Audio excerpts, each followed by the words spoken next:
Welcome back, everybody, to another Last Day on Earth season. Actually, this isn't a season. It's a video about my honest thoughts about the lab. I suppose that's the best way to intro this video off. My honest thoughts about the lab, completely unfiltered, and I'm going to go into a little bit about what the community thinks of the lab later on in the video. Also, this is a giveaway video, so if you stay tuned to the end of the video, I'm going to be giving away a couple of prizes, some of those new packs and stuff like that, so stay tuned. If you haven't already, consider subscribing and joining my Discord.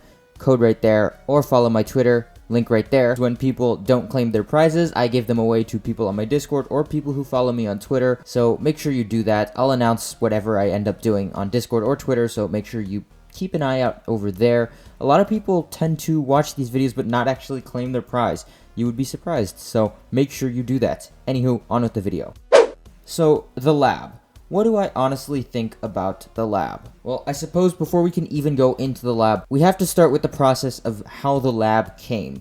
And that, of course, is your cliche segment of the Android iOS update style fiasco. Now, how did it go this time? This time, of course, iOS dropped first, again, as we all kind of predicted. This one was a lot more unexpected. It just kind of dropped out of nowhere.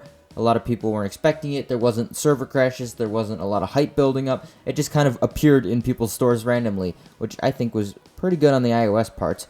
But the problem came once the Android part didn't come hours later. The Android part, yes, it did eventually come a little bit faster than usual. I hesitate in saying that because it was still well over 12 hours. And, well, you already know my opinion on that. But overall this time, it wasn't entirely inaccurate. It was just mildly frustrating for Android users, as they had to wait a little more than 12 hours, but ultimately not the biggest deal when it comes to it in terms of updates which have happened before. So honestly, with the lab, I think it's too expensive to start or enter the lab in terms of that bioreactor. 8 stacks of carrots to do quadrants A1 and A2, and that's not even counting future quadrants such as B1 or B2, but those are not even in the game. That's kind of a crazy amount of carrots required to even do the laboratory one time. Seaweed, I don't think, is not nearly common enough to offset the price in terms of, like, cost to enter the lab. I suppose if seaweed became, like, the flaxseed of the green zones, I guess, then I could see it as totally being a fair comparison. But at the moment, I do not see seaweed as common enough in order to use that as the main power source. I wish it was just like 1 stack of carrots for 1 reactor fill. That seems about fair to me because it's 2 whole stacks for 2 rounds, and then as they add more later on, you know, it's still a stack of carrots. It's still relatively cheap enough so that way enough players can get in, but also expensive enough so you can't really just walk in. Following the course of the lab, we come to the perks. And honestly, I like a lot of the perks. Some of them are a little bit annoying, but I kind of feel like they're Minecraft 2.0 in terms of thorns, curse of vanishing, stuff like that. My hesitation with the perks is for some of them, they add perks to the zombies, I guess you would say that. And it doesn't necessarily tell you. For example, the all-in skill, whenever I was shooting a zombie and they hit me, the zombie would heal back, but the perk never said that. The only negative to that perk was supposed to be that if I die, my stuff disappears, but nope, these zombies are healing too, and they have a lot more armor. In terms of lab stuff, not too big of a complainer on either end. It's set up in a way so you can do it if you just want to slow trick and do the wall trick and all of that stuff on the zombies. There's not like radiation that's going to take you down, but also it's enough so if I want to just blaze through it using guns, I can do that too. Totally fine with that, although the armor on some of these zombies is a little bit obsessive at sometimes, but again, not that big of a deal. Moving into the bosses, the Necrotic Hybrid, after 3 whole years, is exactly what I wanted in a boss fight. I wish that the cost of killing the Necrotic Hybrid was a little bit more worth, comparing it to the Blind one. I feel like the Blind one is a lot more worth than the Necrotic Hybrid. Obviously, we don't know what any of that potion stuff is going to do yet, but I still don't feel like it's worth it for me to do the Necrotic Hybrid over and over again. I felt more inclined to skip that, save a couple of guns, and a lot of pain if I end up dying, and in exchange, get cut out of these vials. There really wasn't a purpose of doing it once I already did it and unlocked both holograms. But in terms of the fight, I think that the fight was perfectly fine. I know some people mentioned they wanted the yellow parasites removed. I honestly don't agree with that. I think that the yellow parasites are fine. There's something of concern that you really need to keep your eye on. I think that the fight is fine. Now, with regard to the armor boss, it's a meh fight. I think it is fine where it is, especially when you put it in the context of Section A2 in terms of one of 4 different categories in the lab. So I think that the fight is fine, and I think that the drops that the boss gives are perfect for what we're supposed to be doing. We're getting these energy cells, we're getting these parts. This is the stuff we're looking for out of the necrotic hybrid or stuff like that, if that's the main purpose of the lab.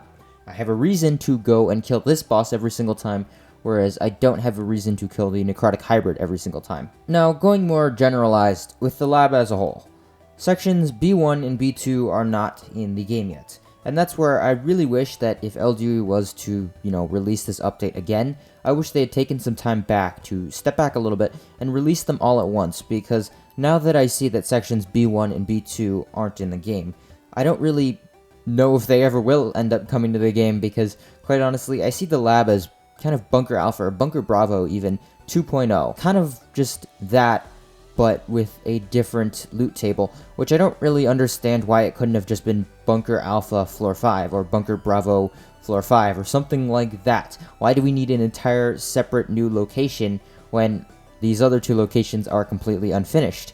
So it makes me think that quadrants B1 and B2 probably won't get finished. Then again, ldoe has been putting very heavy emphasis on the Genesis storyline, so I would expect that these 2 would eventually open up, but again, this could be years down the line, and I really wish that they just stuck to the Bunker Alpha or Bunker Bravo kind of thing. We don't need an entire extra part of the lab.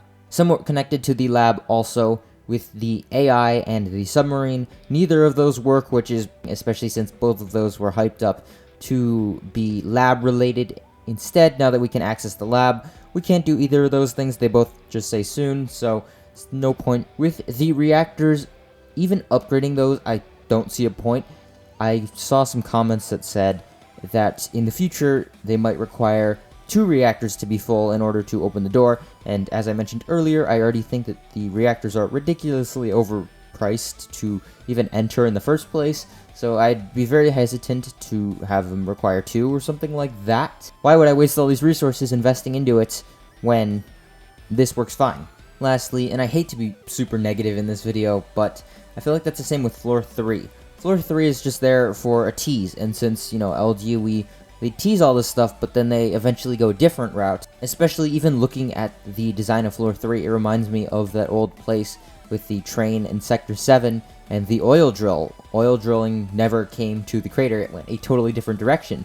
So it makes me very hesitant to see this kind of thing being put in Floor 3 and then realize or think that this is the future, when in reality, it could be something very, very different. This is just put in here to get us to start speculating, but nothing ever ends up coming from that. Then again, as I've mentioned, ldoe has put a very heavy emphasis into the Genesis reputation stuff, so I wouldn't be surprised if they ended up going that route.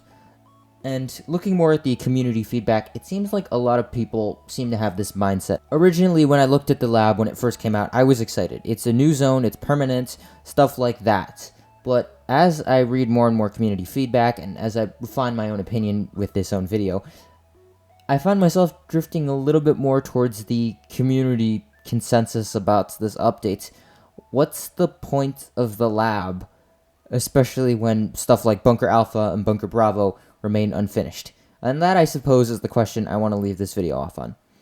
Let me know all of your thoughts down below. Do you have an answer to this question about why we have the lab when Bunker Alpha and Bravo remain unfinished, or stuff like that? Let me know all of that down below.